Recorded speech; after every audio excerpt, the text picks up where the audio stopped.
Hey traders, Jason here with Day Trading Fearless. In this video, we're going to go over the weekly watch list for October 9th, 2022. And I'm going to let you know if I think we're going back down to the 2020 lows of S&P 500 2300s in this video. But before we start, do me a favor, make sure you guys hit the like button and subscribe, and also check out my website daytradingfearless.com, where if you're interested in any personal coaching or my trade zones, anything like that, there's more information there. But let's jump right into this video. Okay, so are we going back to the 2020 lows of 2300 on the S&P E-mini futures? And what I'm talking about are these lows right down here. Okay, this is right around that 2300 level, give or take. Are we coming down there? Listen, if you've been following my channel for a while, you know I've been calling for these lower lows for a while. And one of the things that I'm starting to see in the market is, are we going to continue this slide for another maybe 6 months? Maybe even a year. I know it sounds kind of crazy, but one of the problems that I'm actually starting to see is the Fed wants unemployment rates to go up to 9%, or sorry, to about 5.5%, right? Well, right now we're at about 3.5%.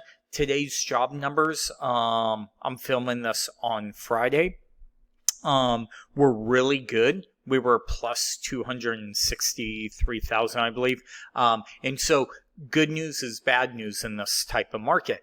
The problem is everybody's like, okay, once the Fed gets unemployment higher, then they could stop raising rates, and then inflation will come down, and this whole perfect picture is going to play out, right? And then the market shoots back up to all-time highs, and everybody makes money. It's a party all over again.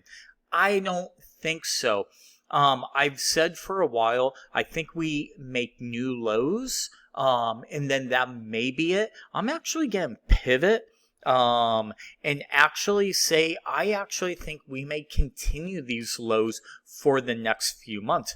I told you a couple weeks ago in one of my weekend videos to be careful and watch for the companies kind of reporting. It's a freebie for them where everybody could come out and say how horrible their business is, and they could just get all that out right now, and you're already seeing it. You're seeing it with FedEx, Nike, a bunch of other companies are all starting to AMD report even before earnings that they're going to be bad, right? Things are slowing down. A lot of times that usually signals a low. But here's the problem. If the Fed wants unemployment rates to go higher, okay, then that starts to feed on companies actually slowing or hiring, maybe even laying off people. And then does that feed upon itself? Yeah, inflation's coming down, but now we have a problem with a recession. And guess what? People aren't buying iPhones. They're not going out to restaurants. They're not going here to Vegas on trips. They're not flying because they got laid off from their job, right? Not as much money out there. So I think this is going to be a little more prolonged type of a sell-off. But as you can see on my chart, this is what I've been watching, right? This entire channel with our Fibonacci's 200%, this 3,400 level, 35, right? High 34s is my main target, right? Now, what happens once we reach here? Do we keep falling? Well, watch this low volume node right around 3,200, right? That is also this breakout high, retest, and then off to the races we go. So we will add this level too. okay, as a potential support level on the way down. Like I said, I'm not trying to be doom and gloom. I'm just, as you guys know, I do these videos every week to let you know where I believe the market's going.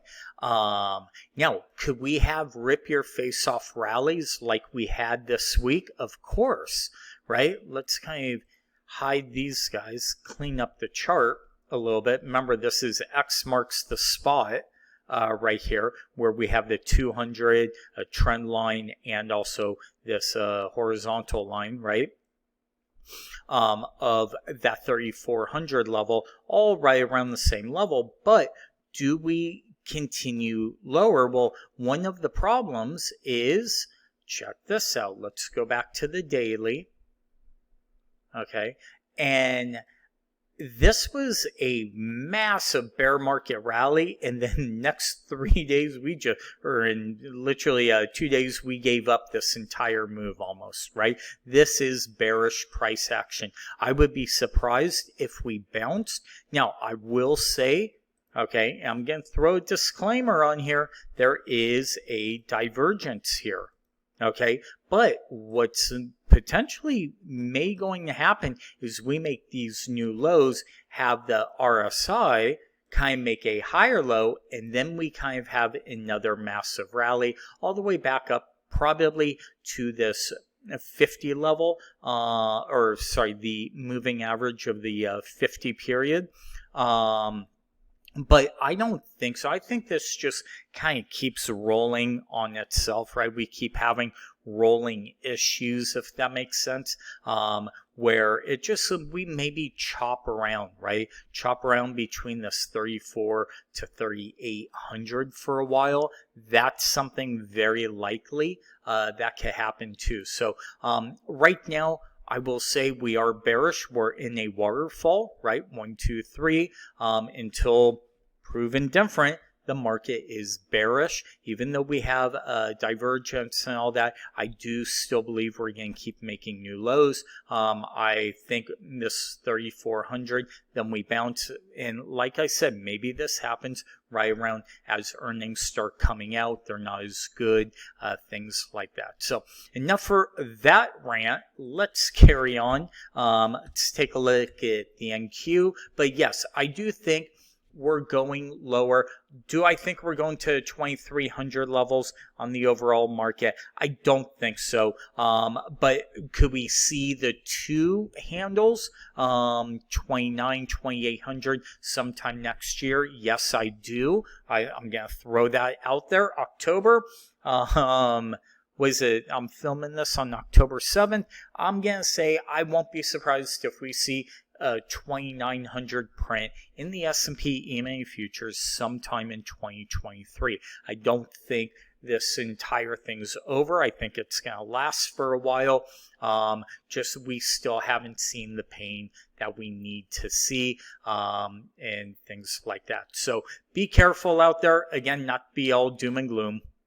But it's, you guys know, if you've been following me, I've been pretty dead right most of this year about the S&P futures. Yeah, some weeks I'm off. It rallies higher when I think it's going lower, kind of like last week. But hey, I'm not perfect. I'm just some dude on YouTube. And remember, none of this is trade advice, things like that. So as for the NQ, I think we actually keep going lower. Tesla's getting whacked because of a Twitter. Apple's finally getting whacked. A lot of these stocks are finally starting to break. That brings the NASDAQ down. I think ultimately, probably at 10,000, it actually wants, it feels like a magnet going there. Slash CL, crude oil. You guys know I've been calling for 150 oil. And then right down here, I'm like, okay, maybe not right now, but maybe during this winter. I said this a couple weeks ago. Maybe during the winter we'll see it, things like that. And look at this massive reversal.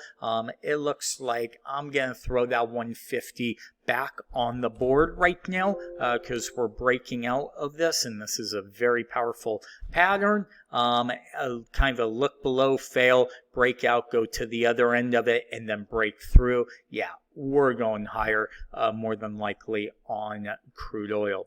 Bitcoin. You guys know I've been calling this for a long time. 11,000 levels on Bitcoin, 11, 12, 13,000 on Bitcoin. And if I can get these charts, my mouse and the charts don't want to. There we go. Connect. Massive head and shoulders takes us right down 200%. Wow, look at that. 11,600. This feels very heavy. I think Bitcoin breaks. When that breaks, the overall market breaks and they sell everything. I don't think this is the time to be buying Bitcoin. Just my opinion. But as it gets down lower, breaks, I think you could start to nibble. GLD, gold.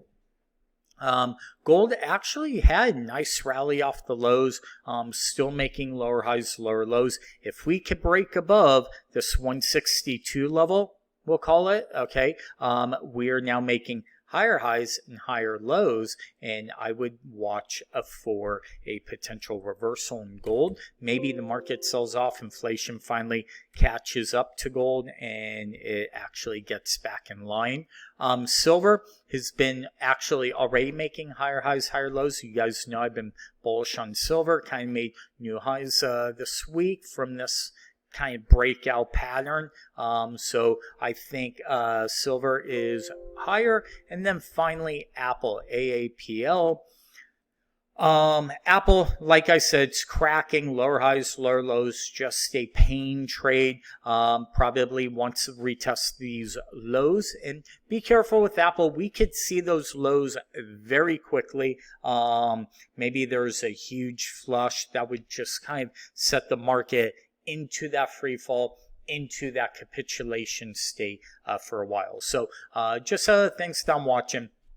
I hope this video helps. As always, thank you for watching my videos, and check out my website, trade zones, one-on-one coaching, things like that at daytradingfearless.com. But till next time, we'll talk to you soon.